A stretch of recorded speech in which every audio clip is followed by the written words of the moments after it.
A warm welcome to the program. I'm Felicity Ezewuike. Around 11 people per 100,000 per year die by suicide in the African region, higher than the global average of 9 per 100,000 people. Studies show that for each completed suicide in Africa, there are an estimated 20 attempted ones. The World Health Organization believes this is due in part to insufficient action to address and prevent the risk factors, including mental health conditions, which currently affect 116 million people, up from 53 million in the 90s. Suicide can touch anyone, everywhere, and at any time. But it is not inevitable, neither is it an African problem alone. But the concern is genuine.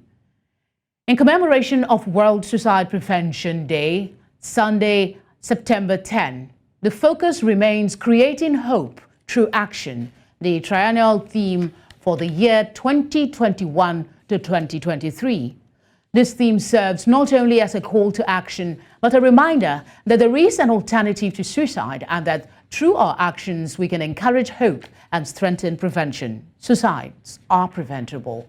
Joining me to discuss and understand some of the triggers, the challenges people experiencing mental health emergencies routinely face, and most importantly, what urgent action is needed to provide life-saving help to those who need it, is the former Chief Executive, Mental Health Authority Ghana, Professor Akwasi. Thank you very much, Prof, for joining us on one slot. You are welcome. The WHO believes there is urgent need for action in Africa. Is that concern an exaggeration or it is not loud enough? Well, it's a genuine concern, and if anything at all, I would say we are not singing the music enough. We certainly should raise the bar of drawing attention to the fact that we need to do something about suicide. So it's a genuine concern that the WHO is raising.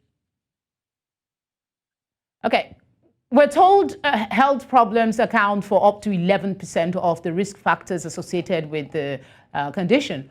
What are other key contributing factors?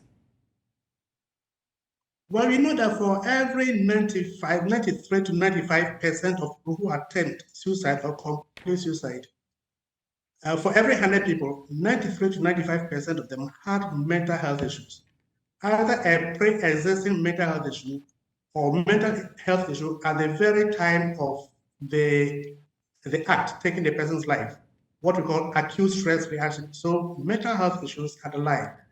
And then what are the various things that bring about these mental health issues? Depression is a very common condition. So somebody gets depressed, and as part of the depression, he feels hopeless, he feels worthless, he feels he's not worth living, and therefore let me take my life. So depression becomes a very common problem. Other conditions of mental health include alcohol abuse. So people who have been abusing alcohol or are addicted to alcohol also tend to take their lives very easily. Other conditions like bipolar disorders, which is a condition in which at some point one feels elated, at some other time he feels depressed. That is also quite a common problem. And schizophrenia and other such conditions. But in addition to this, as I say, 93 to 95% of them have mental health issues. There are other conditions that may not be mental, like somebody decides to embark on suicide bombing. For political reasons or religious reasons, he decides that he wants to take his life. This person has no mental health issues. But generally, as many as about 95% have mental health issues. All right, the facts, there is concern particularly about Africa, and then you try to connect that fact with the youth population in the country. In the continent, I beg your pardon, are there specific risk factors associated with suicide in African youth compared to older groups? Yeah, there is. Indeed, when I was mentioning the factors, I must have mentioned poverty. We know that depression, for instance, is commonest amongst the low-income population. So poverty becomes a factor, and that same poverty will then drive people into wanting to take their lives. And the youth these days, unfortunately, with the teeming population, unemployment population, the youth not having any hopes, feeling that their interests are not being taken care of. So poverty amongst them, unemployment amongst them also drives them into suicide. So that becomes a very significant trigger factor for suicide. These days of a screen addiction, internet addiction, people get addicted to internet and they see all kinds of things which drive them into wanting to take their lives. An act of heroism. Somebody with globalization, somebody sees a culture elsewhere, people wanting to take their lives just because I feel frustrated and the only way out is for me to leave this world. People are beginning to see this, the youth are beginning to see this on the internet, and then they decide to imitate and to do it.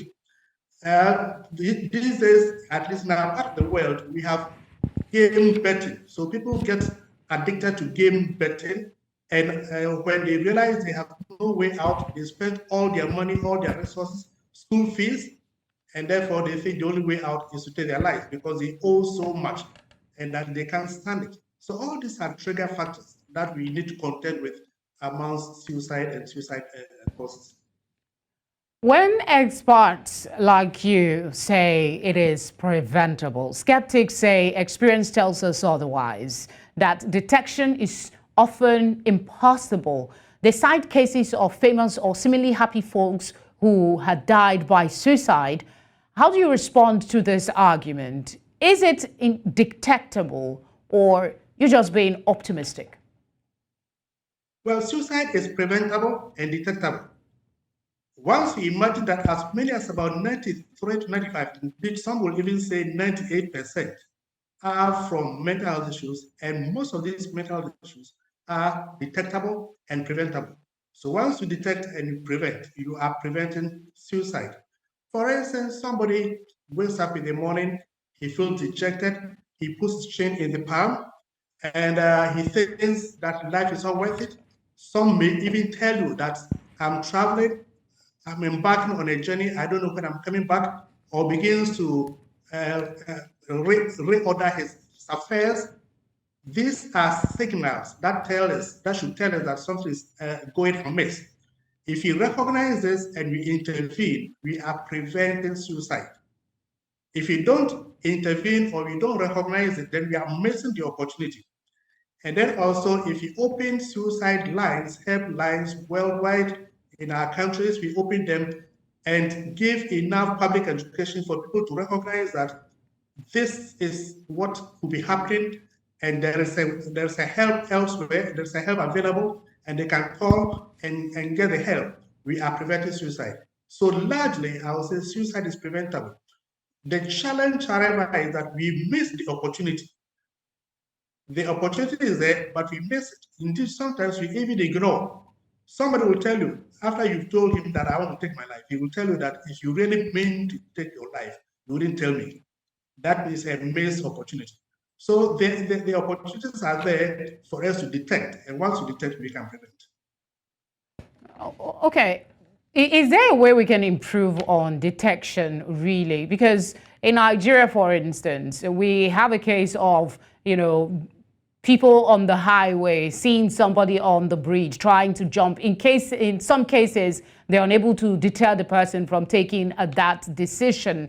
So is there a better way that we can walk around detecting people who have suicidal thoughts?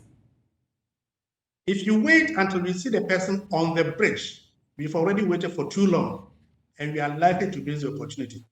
But before the person gets to the bridge, as we live amongst ourselves in the community, these are things, there are signs that people will show much earlier on. And then once we see these signs, then we prevent. As I said, somebody saying that I want to take my life, I want to travel to an unknown place, I don't know when I'm coming back. Somebody sighing, somebody saying life is not worth it. You know ourselves, we know our level of activity. And then suddenly somebody decides to withdraw from everybody else 2, 3, 4 days. This is certainly a telltale sign.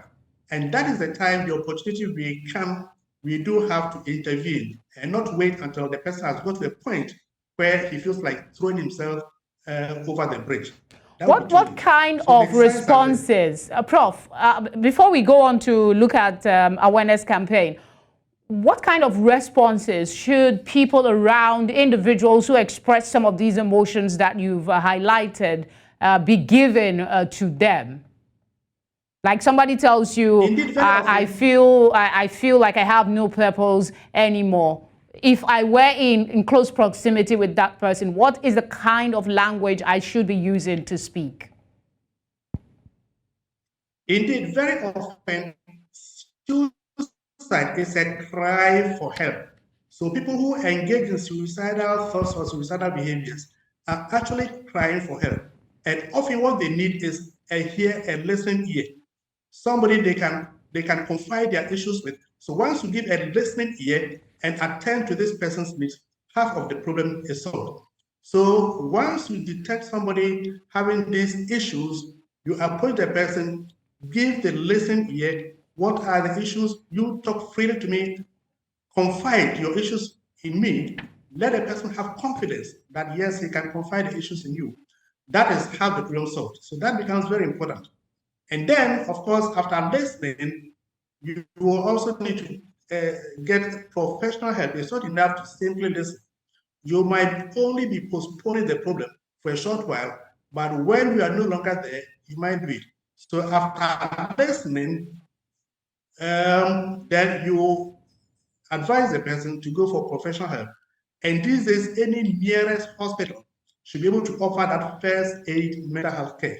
And thereafter, you go for the professional help, psychologists, psychiatrists. So once. Okay, go ahead, sir. So once you give the listening ear, and two, approach, tell the person to seek professional help. That is, you've gone a long way to tackle the issue of prevention. You're taking me in another direction, but it's fair enough that we continue with this train of thought. You said people should go for professional help.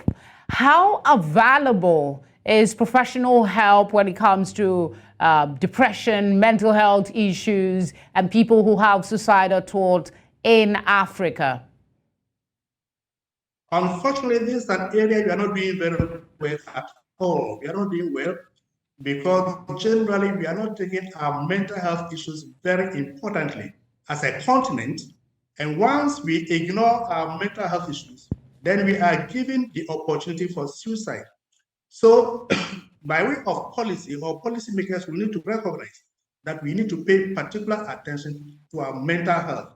Indeed, we know that for every dollar you spend on mental health issues, you get about $6 to $8 back. And we know that mental health issues contribute a lot to our growth of the domestic product reduction and loss of GDP. So once we recognize this and we give all attention, then we are solving the problem. Indeed, between us and the developed world, that is a major difference. They recognize mental health issues as very significant and they give all attention to that. We don't recognize it because we think it will not immediately kill you, but at the end of the day, it does kill us. So giving attention to our mental health by policymakers, and not only policymakers, everybody, citizenry, must recognize that mental health issues are real issues and we need to tackle them. Why do you think, Prof, why do you think that there is poor recognition for the importance? We have educated government across Africa who go to other parts of the world and see what is obtainable. Is it maybe a lack of awareness or education? What is responsible for this lack of interest in, amplifying issues of mental health, and how can we begin to address it? Lack of education, but by education, I'm not talking about literary, scholarly education. I'm not talking about that. But the understanding of mental health issues. So in other words, mental health literacy. And unfortunately, many educated people don't have mental health literacy. So once the mental health literacy is not there, then we have lost it. Indeed, in our part of the world, I remember talking to a very prominent and a senior member of government at that time, and I was telling him the need to give attention to our mental health, including human rights. He dismissed me outright and said, if you want money for your patients, just tell me you want money. Don't talk about human rights and other things about person with mental illness. And that's a very, very high person within government doses. And so the mental health literacy, so this person is educated all right, but he does not have mental health education. He does not have mental health literacy. So we need to give a lot of public education to raise mental health awareness, not just because a person is educated, but mental health education. That becomes very crucial. And then I also keep saying that the policymaker was an ordinary person on the street. And since the ordinary person didn't give particular attention to our mental health, that same person rises through the ranks and becomes a policymaker, a politician. That same ignorance, illiteracy is with him. And so he does not make appropriate policies that will help us. So how aware are you about the campaign launched last year by the WHO to raise awareness and spur further action for suicide prevention in Africa, particularly? I understand the aim is to reach 10 million people across the region. Has it been able to galvanize support? What has been done? Is it that they're failing in reaching the right target with this awareness? The campaign is good, but it won't reap fruits overnight. It will take a little while for it to catch up with everybody. So we should be patient and continue persevere with the campaign, with the education, and then by and by we'll get there. But we won't get the results overnight. It's a generational issue, I must say. Okay, we're a traditional people, despite our many degrees. I want you to talk us through some of African cultural and social stigmas around suicide in our communities and how this is impacting the work towards prevention. You could maybe be specific with your location, Ghana, or any other place that you're aware of, the things that encourage this kind of behavior or make people feel insecure not to talk about it. Interestingly, all these issues tend to run across the continent. So the cultural issues are prevalent generally everywhere. But superstition becomes a major issue. In our part of the world, for instance, if somebody attempts or takes his life, we immediately associate it with spiritual issues. Maybe the grandmother somewhere there is a witch and that is causing it, an evil spirit or his own sin has pushed him into that kind of situation. So spiritualizing this issue, superstition, that becomes a major complaint. And that also is the reason why people might not even want to take your mental health issues seriously because of the superstition associated with that. And that superstition also brings about the stigma. So the stigma then becomes another major important factor. So I have a problem. I don't want to talk about it because people will stigmatize me, people will point fingers at me and call me all kinds of names. So I will live with it and then I die with it. Stigma becomes very important. And stigma, I must say, not only what we call the public stigma, which is what people will point fingers at me, but my own stigmatizing myself, my self-stigma becomes very important because if I'm able to overcome the self-stigma, then I can overcome the public stigma. But I am stigmatizing myself because I think I have an issue and I don't want people to know about it. That becomes very important. And until recently, or even not recently, criminalization of attempted suicide. Most or many countries in Africa, if you attempt suicide and you are found out, you are considered to be a criminal and you'll be prosecuted. But there's a problem somewhere, Prof. I'm sorry to interrupt. So we have a society, I can speak for Africa, that men have to be strong.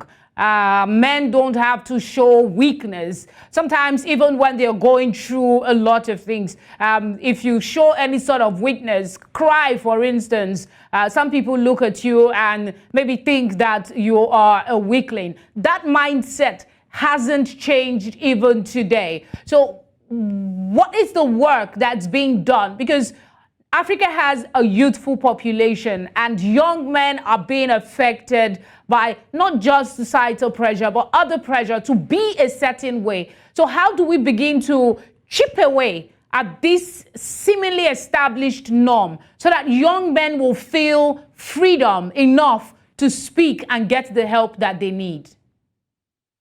That is very significant. And so again, these are cultural issues. Yes, we're a man, be fair. Don't express your emotions. Be strong. Don't cry. and the men and the young men are suffering.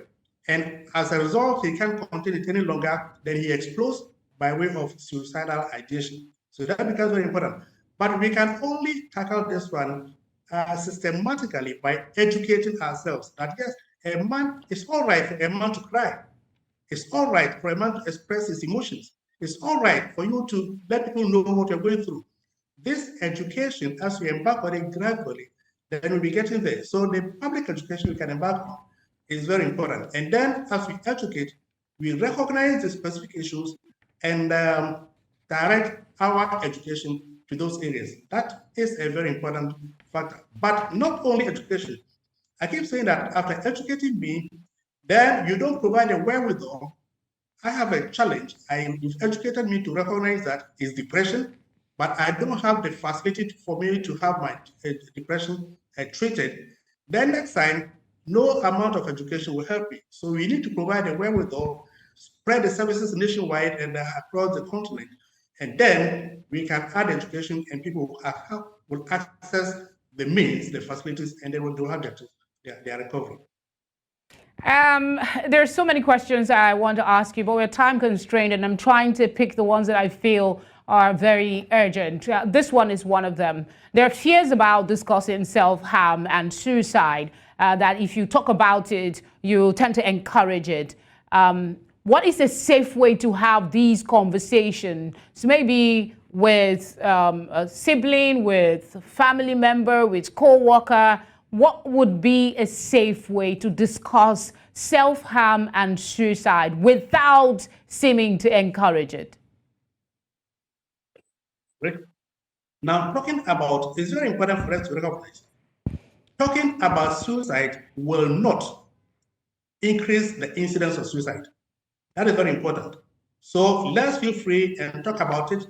Let people know. Let's encourage people to come up with their problems, and that will help them to get out. What can increase the incidence of suicide is reportage.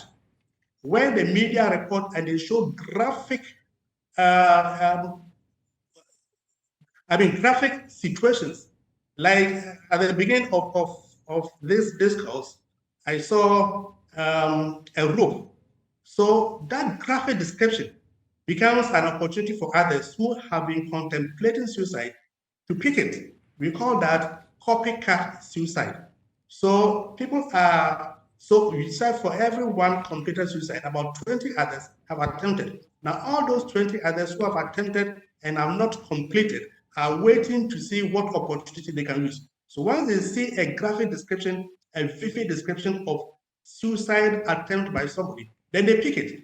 That is what will increase the suicide. But otherwise, just talking about suicide, encouraging people to come up with their issues will not increase suicide.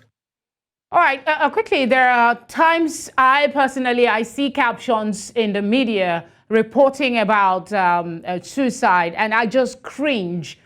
Can media reporting encourage or lead to more suicides? If yes, how can media and digital platforms like social media be leveraged on the other hand to raise awareness about suicide prevention?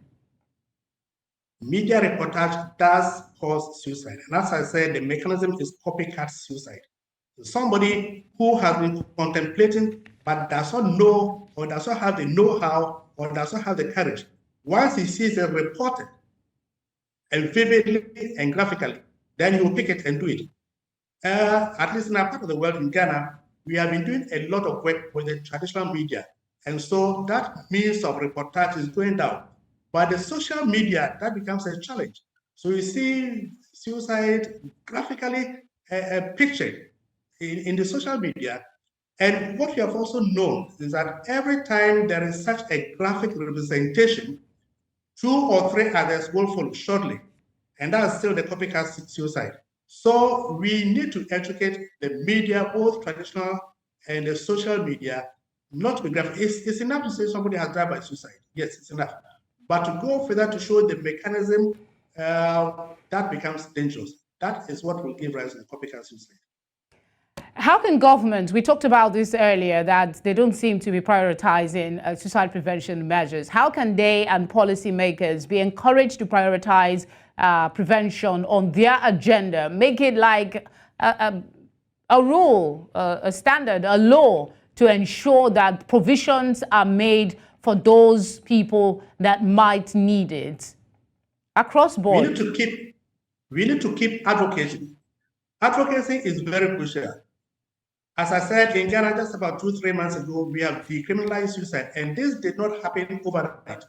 After a lot of advocacy, hitting and meeting with the policymakers, giving presentations, going to meet with Parliament, then eventually they got the issue, the understanding that they need to decriminalize it. That is one of the approaches. In fact, that is a major approach, advocacy. So advocacy, advocacy, advocacy, and we should never be short of advocacy and lobbying. That is how you can get the policymakers to understand. And then give them figures, let them understand the impact, the implications. And then I'm sure by and by they'll get it.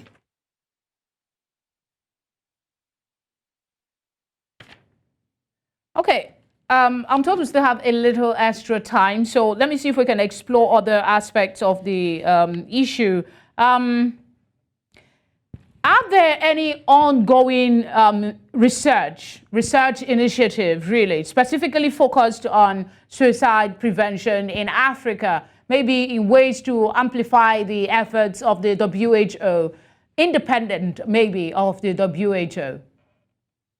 I know there are research programs going on, not very many, but at least in Ghana, for instance, at University of Ghana, we have a suicide department for suicide issues, and that's very important. They are coming up with a lot of papers to show the predictors of suicide, the trigger factors of suicide, how to prevent it. So a lot of issues, and I know across the continent, a few other departments, university departments, are also embarking on this, and there are NGOs which are also embarking on research. So yes, I think in the last 5-10 years, this effort is going up. It's commendable, and we need to do more of it. All right. We mentioned it. You mentioned it earlier about the challenge with people that go to seek for professional help. We are still an urban-rural dichotomy. Mental health workers are mostly in urban areas, with primary and community health facilities having very little, if any. What would you say are some of the specific challenges to implementing suicide prevention strategies in Ghana, for instance, in the rural area compared to urban areas? And what, in your years of experience, what practices do you think will help to improve access to professional help for those in the rural communities? In the rural communities, it's difficult to get the public education to them. So they are so much steeped in their cultural beliefs and superstition that it's difficult to approach it. For instance, in our rural areas, if somebody dies by suicide, that person is not likely to be buried in the normal cemetery. He will be buried somewhere very remote because he has caused upon himself a family embarrassment, a taboo. He's broken a taboo. And for such a person, the gods, they will say, will not permit you to be buried in the normal way. So it is in the rural areas that such superstition, such cultural beliefs are so much ripe, and that becomes a challenge for us to embark on public education. But that should not be discouraging. We should continue. Every instance of completed or attempted suicide should be an opportunity for us to embark on public education, and a lot of it. And as we do more and more of that, I'm sure you'll get it. So that becomes a major challenge in the rural communities. Are there any special messages you would like to share? On Sunday was World Suicide Prevention Day, and the theme still remains about pushing for action, and that's creating hope through action. What would be your words to people who are struggling with suicidal thoughts but are maybe prevented one way or the other from speaking out? What you let them understand is that one, suicide is not an option. Yes, you are going through challenges, but the challenges are temporary. So you don't use a permanent solution to address a temporary issue. So recognizing that suicide is not an option and there are better avenues of addressing the issue, that becomes very important. Also, letting people understand that, yes, there are issues, but once you can always get help close by you, by talking to somebody, opening up to somebody, that can help. And then people needing to recognize that you are not alone, no matter the challenges you are going through. You are not alone. Others have gone through, and eventually they have come out. That becomes, if you like, consolation that people can take to heart and then decide that, yeah, let me look at a better option. All right, Prof. Thank you very much for sharing your time. My life, for instance, is on the net. Oh, sorry. Go ahead. As a helpline. Okay, so my line is on the net as helpline, and people call every night. I get not less than 5 calls. And after talking to them and directing them appropriately, I call the next morning to see, and they're all doing very well. So it becomes very important that we offer these opportunities. Yeah. All right, Prof. Thank you so much for sharing your time and your expertise with us in one slot. You are most welcome. Thank you. We do have a special package on suicide prevention. Let's take it and then we'll wrap up for this segment. Most people think that this is what being suicidal looks like. This is what it looks like. Those who are suicidal are amongst us, smiling, connecting, and generally looking happy. They leave until they don't. Every day is just another day until these set of people take their own lives. Every year, 800,000 people die by suicide, which means in every 40 seconds, someone somewhere is planning to depart this world. Each suicidal death is a public concern with a deep impact on those around them. In 2010, I thought of committing suicide, which I almost did. When I got frustrated and depressed, I just walked into my room, got a rope, went out to a very secluded place. I got the rope tied up, got a little bit above the pillar that was there, tied it and strapped the rope to my neck. Then I lifted myself up and suspended on the air. I was actually choking to death when I heard, "Oh boy, you won't kill yourself." And the next thing was for me to start crying, and it cut off the rope and dropped me on the floor. When you're living with depression, you feel that the best you can do is to end it all, but that's not true. I used to feel the same way. I used to feel it won't get better. I mean, I was always sad, but one day... No one can truly predict who is or isn't going to die by suicide. The sum of available research does show that it does not matter how long we've known someone or how much we know about them. But while we don't have the ability to know whether someone is going to die by suicide or not, we do have the ability to be empathetic and supportive, not just to those close to us, but to everyone that we interact with, because we do not know what they must be going through. Thank you for staying with us thus far. One slot returns after this very short break, and we'll be spotlighting AU's membership of the G20. Do stay with us.